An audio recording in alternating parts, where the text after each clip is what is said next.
ఓం నమ శివాయ. జగద్గురు శ్రీమద్ ఆదిశంకరాచార్యుల వారు రచించిన శివానందహరి స్తోత్ర గ్రంథంలో 7వ శ్లోకం మనస్తే పాదాబ్జే నివసతు వచస్తోత్రఫణితౌ కరశ్చాభ్యర్చాయాం శృతిరపి కథా కర్ణన విధౌ తవ ధ్యానే బుద్ధిర్నయనయుగళం మూర్తి విభవే పరగ్రంథాన్ కైర్వా పరమశివ జానే పరమతః అని ఉంది. ఈ శ్లోకంలో ఆచార్యుల వారు మానవుణ్ణి ఇబ్బంది పెట్టేటువంటి మానవుడి యొక్క ప్రధానమైన ఇంద్రియాలు కొన్ని ఉన్నాయి. వాటన్నిటినీ కూడా ఇతర విషయాల మీద నుంచి లాగి పరమేశ్వరుడి మీద పెట్టేటువంటి ప్రయత్నం చేయాలి అనే సందేశాన్ని ఇవ్వబోతున్నారు. ఆ సందేశానికి తగినట్లుగా వాక్యాలను క్రమంగా నిర్మించుకుంటూ వస్తున్నారు. అందులో మనస్తే పాదాబ్జే నివసతు. ఓ పరమేశ్వర, నా యొక్క మనస్సు పాదాబ్జే తే, నీ యొక్క పాదాబ్జంలో నీ యొక్క తామర పూల వంటి చల్లని పాదార విందాల మీద నా మనస్సు నిలుచుగాక. మనస్తే పాదాబ్జే నివసతు. వచః స్తోత్రఫణితౌ. నా యొక్క వాగింద్రియం, నా యొక్క నోరు, మాట్లాడేటువంటి ఇంద్రియం నీ స్తోత్రాలను గానం చేయటంలో ఉండిపోవుగాక. వచస్తోత్రఫణితౌ. కరశ్చాభ్యర్చాయాం. నా యొక్క చేయి, ఒక్కొక్క చేయి, కుడి చేయి ఎడమ చేయి రెండూ కూడా నీ యొక్క పూజలో, నీ యొక్క పూజను చేయటంలో ఉండిపోవుగాక. కరశ్చాభ్యర్చాయాం నివసతు. నా యొక్క శృతిరపి, నా యొక్క శ్రవణం, నా యొక్క చెవి, నేను వినటానికి, శబ్దాలను వినటానికి వీలుగా ఉపయోగపడేటువంటి సాధనం కూడా కథాకర్ణన విధౌ నివసతు. నీ యొక్క కథలను వినటం అనేటువంటి దారిలోనే ఉండుకాక, అలాంటి పనులను మాత్రమే చేయుకాక.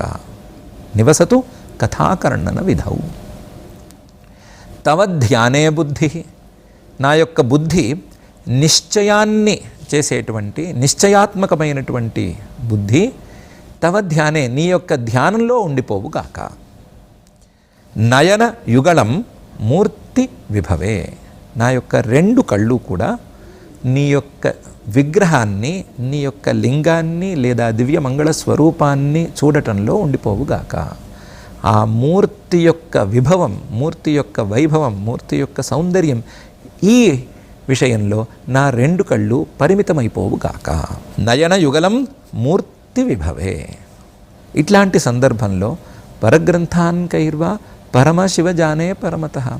వేరే గ్రంథాలను కానీ, వేరే విషయాలను కానీ, ఆ గ్రంథాలలో ప్రతిపాదన చేసేటువంటి వాదోపవాదాలను కానీ నేనేం తెలుసుకుంటాను? నాకేం తెలుస్తాయి అవి? ఇంకాను నాకుండేటువంటి ఈ కరణాలన్నీ, నాకుండేటువంటి ఈ సాధనాలన్నీ నీలోనే సమర్పితమైపోతే, నీకే సమర్పణకు గురి అయితే, ఇంకా నేను వేరే విషయం వైపుకు దృష్టిని ఎలా మళ్ళిస్తాను? వేరే ఏవి నన్ను ఎలా ఆకర్షిస్తాయి? కాబట్టి వాటి వలన నాకేమి ఇబ్బంది ఉండదు. నేను కేవలం నీ తత్వాన్ని అందుకునేందుకు వీలుగా తయారై ఉంటాను. అలా అయ్యేందుకు నాకు శక్తిని ప్రసాదించు అని ప్రార్థన లాంటి, ఉపదేశం లాంటి, సూచన లాంటి సందేశాన్ని ఇస్తున్నారు. పరగ్రంథాన్ కైర్వా పరమశివ జానే పరమతః అని. మామూలుగా మానవులకి ఒక స్వభావం ఉంది. అది ఎవరు ఎన్నెన్ని రకాల వాదోపవాదాలు చేసినా సరే అన్నిటినీ తలకెక్కించుకోవటం. ఇతరులు చెప్పేటువంటి ఏ అంశాలు తలకెక్కకుండా, ఏ వాదోపవాదాలు, ఏ సందేహాలు మనసును చేరకుండా మనసు నిరంతరం ఆ శివధ్యానంలోనే మునిగి ఉండాలి అనేది చేయవలసినటువంటి పని అనే అంశాన్ని చెప్తున్నారు. పరగ్రంథాన్ కైర్వా పరమశివజానే పరమతః అనే స్థాయిని సాధించాలి. ఈ స్థాయిని సాధించటానికి ఈ మానవుల యొక్క సహజ స్వభావం కొంత విఘ్నకరంగా ఉన్నట్లుగానే మానవులకు ఉండేటువంటి ప్రధానమైన 6 కరణాలు, 6 సాధనాలు ఇబ్బందికరంగా ఉంటాయి. మానవుల యొక్క మనస్సు నిరంతరం వేరువేరు విషయాలను గురించి ఆలోచిస్తుంది. వేరువేరు ప్రాపంచికమైనటువంటి విషయాలలో ఉండేటువంటి మంచి చెడుల విశ్లేషణను చేయటంలో నిమగ్నమై ఉంటుంది. అలాంటి మనస్సును అటువైపు నుంచి తీసి ఆ ప్రాపంచికమైనటువంటి విషయాల నుంచి లాగేసి ఆ పరమేశ్వరుడి యొక్క తత్వం మీద, పరమేశ్వరుడి యొక్క పాదార విందాల మీద నిలబెట్టేయాలి. ఆ నిలబెట్టడం అనేది మనస్సు యొక్క స్వభావానికి, మనస్సు అనేటువంటి ఈ సాధనం, ఈ ఉపకరణం యొక్క స్వభావానికి విరుద్ధంగా చేయాల్సిందే. ఆ చేయాల్సిందే అంటే దానికి కావలసినటువంటి శక్తి నువ్వే ప్రసాదించాలి, నువ్వే అనుగ్రహించాలి. మనస్తే పాదాబ్జే నివసతు. వేరువేరు విషయాల మీదకు వెళ్ళేటువంటి నా మనస్సు నీ పాదారవిందం మీద స్థిరంగా నిలిచేటట్లుగా నువ్వే చూడు. నీ పాదారవిందం మీద ఉండేటువంటి ఆలోచనలను ఎన్నైనా చేయని పర్వాలేదు, కానీ వేరే విషయాల మీద వేరువేరు ఆలోచనలను చేయకుండా ఉండని. మనస్తే పాదాబ్జే నివసతు. మానవులకు ఉండేటువంటి మరొక సాధనం నోరు, మాట్లాడేందుకు వీలుగా ఉండేటువంటి సాధనం. ఈ సాధనంతో మానవులు చేయని పని లేదు, ఇంకా చెప్పుకోవాలంటే చేయని అకృత్యం లేదు. ఎక్కడెక్కడో మాట్లాడతారు, ఏవేవో మాట్లాడతారు, ఎన్నెన్నో మాట్లాడతారు. మాట్లాడే వాటిల్లో కనీసం 99% కూడా పనికొచ్చేవి ఏవీ ఉండవు. ఏవి పనికి రాకపోయినా సరే మాట్లాడటంలో మానవులు సమర్థులైపోయారు. అటువంటి మానవులకు తమకు ఉండేటువంటి శక్తిని దుర్వినియోగం చేసుకునేటువంటి మానవులకు, లేదా ఆ మానవులలో ఒకడైనటువంటి నాకు వచః స్తోత్రఫణితౌ నివసతు. నా వచస్సు లేదా నా యొక్క మాట నీ స్తోత్రాలను చేయటంలో, నీ స్తోత్రాలను గానం చేయటంలో నిరంతరం నిమగ్నమయ్యే ఉండేలాగా అనుగ్రహించు. నీ స్తోత్రాలను చేయటమే దీనికి పని, వేరే మాటలు ఈ నోటితో మాట్లాడరాదు అనేటువంటి స్థితిని కలిగించు అని పరమేశ్వరుణ్ణే ప్రార్థిస్తున్నారు. అలాగే మానవుడి 2 చేతులు ఏనుగు తొండం కంటే కూడా కాస్తంత ప్రమాదకరమైనటువంటి చేతులు. ఇవి ఏవేవో చేస్తూ ఉంటాయి, ఏవేవో గిల్లుతూ ఉంటాయి, ఏవేవో చేస్తూ ఉంటాయి. ఈ చేతితో మంచి పనులు చేయటం అనేది కొంచెం కష్టంగా మారినటువంటి సందర్భం కూడా ఉంది. కాబట్టి ఇలాంటి మానవుడికి మాత్రమే ప్రత్యేకించినటువంటి చేతులతో మానవుడు మాత్రమే చేయగలిగినటువంటి పరమేశ్వర పూజను చేసేటువంటి అవకాశాన్ని కలిగించు. కరశ్చ అభ్యర్చాయాం.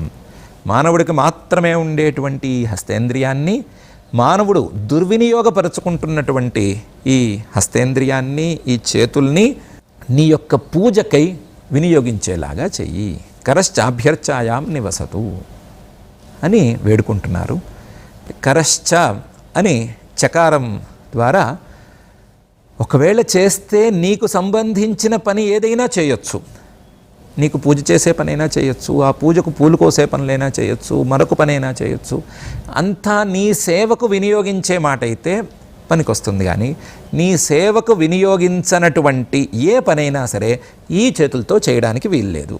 ఈ చేతులతో కేవలం నీకు నమస్కారమో, నీకు పూజో, నీకు సేవ, ఆ సేవకు కావలసినటువంటి సామగ్రిని సమకూర్చటమో ఇలాంటి పనులే చేయాలి అనేటువంటి స్థితిని కలిగించు అని చక్కగా ప్రార్థిస్తున్నారు. కరశ్చాభ్యర్చాయాం. మానవుడికి ప్రత్యేకించినటువంటి మరొక ఇంద్రియం, ఇబ్బంది తెచ్చిపెట్టేటువంటి ఇంద్రియం కూడా శృతి లేదా శ్రవణం లేదా శ్రోత్రేంద్రియం మానవుడికి ఉండేటువంటి చెవి. ఈ చెవి ద్వారా మానవుడు ఎక్కడ లేని మాటలు వింటున్నాడు. ఎక్కడ లేని మాటలు విని అవన్నీ మనసులోకి ఎక్కించుకుంటున్నాడు. ఎక్కించుకుని వాటి ద్వారా సందేహాన్నే తెచ్చిపెట్టుకుంటున్నాడు. నిశ్చయం లేదా నిర్ధారణ అనేది రాకుండా ఉండే పరిస్థితి ఉంది. ఇలాంటి పరిస్థితిని తప్పించి శృతిరపి కథాకర్ణన విధౌ నివసతు అనే పరిస్థితిని నువ్వు తీసుకురావాలి. నా యొక్క చెవి కేవలం నీకు సంబంధించినటువంటి కథలు, ఆ కథల ద్వారా నాకు అందవలసినటువంటి తత్వం, వీటి మీదే నిలబడిపోవాలి. వాటినే వినాలి. వాటిని విని ఒక నిర్ణయాన్ని పొందేటువంటి పరిస్థితే ఉండాలి తప్ప వేరువేరు మాటలు వినే దిశగా నా చెవి పని చేయకూడదు అనే విషయాన్ని నువ్వు అనుగ్రహించు అని ప్రార్థిస్తున్నారు. శృతిరపి తథా కథాకర్ణన విధవు అని. వీటన్నిటికంటే లోపల ఉండి ఈ కరణాలని లేదా ఈ ఉపకరణాలని, మనస్సుని అన్నిటిని కూడా ప్రేరేపించేటువంటి బుద్ధి నిశ్చయాన్ని, నిర్ధారణను తెచ్చిపెట్టేటువంటి బుద్ధి ఒకటి ఉంది. ఈ బుద్ధి కూడా, ఈ నిశ్చయం కూడా కొంచెం తప్పుడు దారుల్లోకి వెళుతోంది. తప్పుడు నిర్ధారణలు కలుగుతున్నాయి, తప్పుడు నిశ్చయాలు కలుగుతున్నాయి. అలాంటి తప్పుడు నిశ్చయాలు ఏవీ రాకుండా, వేరువేరు విషయాల మీద నిశ్చయాలు కలగకుండా కేవలం నీ యొక్క ధ్యానమందే ఈ బుద్ధి నిమగ్నమై ఉండేలాగా అనుగ్రహించు. తవ ధ్యానే బుద్ధి. బుద్ధి మనస్సు యొక్క లోపలి అంశం లేదా మానవుడి యొక్క అంతఃకరణంలో ఒక ప్రధానమైనటువంటి భాగం. ఇది నిశ్చయాన్ని తెచ్చిపెడుతుంది. ఆ నిశ్చయం వేరువేరు విషయాల మీద తెచ్చిపెడితే ఉపయోగం లేదు, అక్కర్లేని విషయాల మీద తెచ్చిపెడితే అక్కర్లేని ఫలితాలు వస్తున్నాయి. కాబట్టి వాటన్నిటినీ కాకుండా కేవలం నీ యొక్క ధ్యానాన్ని సాధించే దిశగా ఈ బుద్ధిని మరల్చు. ఆ మరల్చడం ఎంతవరకు వెళ్ళాలి అంటే, ఈ బుద్ధి నీ ధ్యానంలో నిలిచి ఉండిపోవుగాక అనేటువంటి స్థాయి దాకా వెళ్ళాలి. తవ ధ్యానే బుద్ధి నివసతు. ధ్యానం అనేది చాలా పెద్ద వ్యవహారం. అది అందాలి అంటే మనస్సుకి సరి అయిన పిక్చర్ అందాలి. ఆ పిక్చర్ అందటానికే 2 కళ్ళు పెట్టాము.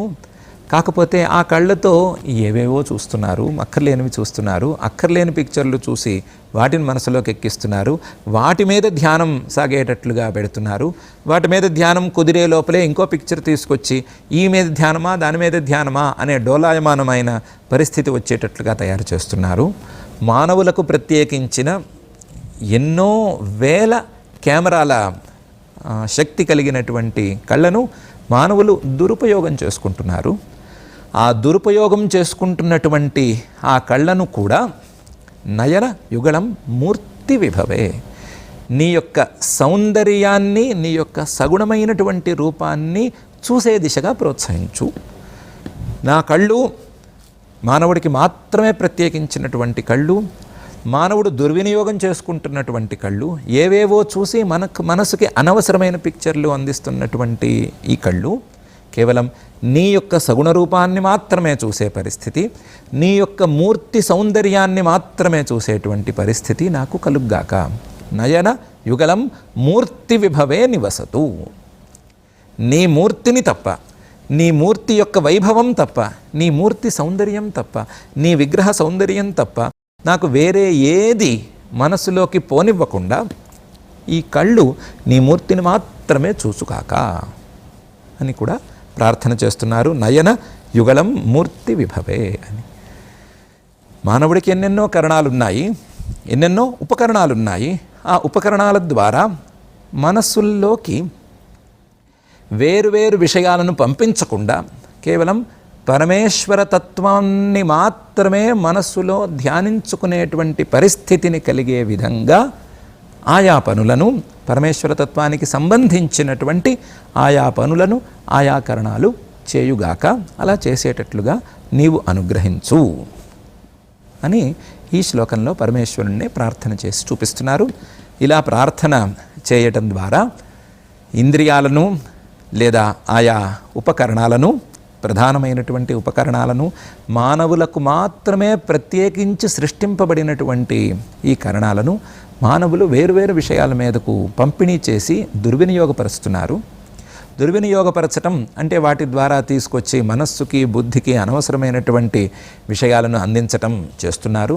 పరమేశ్వరుడి యొక్క తత్వాన్ని మాత్రమే మనసులో ఉంచుకోవటం, మనస్సును పరమేశ్వరుడి యొక్క పాదారవిందాల మీద మాత్రమే ఉంచటం, పరమేశ్వరుడి యొక్క కథలను మాత్రమే తన యొక్క చెవులతో వినటం, విన్న కథలనో లేదా స్తోత్రాలనో మాత్రమే నోటితో బయటికి మాటలాడటం మాత్రమే కాకుండా పరమేశ్వరుడి యొక్క పూజ, సేవ, వాటికి సంబంధించిన పనులను మాత్రమే ఈ చేతులతో చేయటం మాత్రమే కాకుండా చూడటం కూడా ఆ పరమేశ్వరుడి యొక్క సగుణ రూపాన్ని మాత్రమే చూడటం.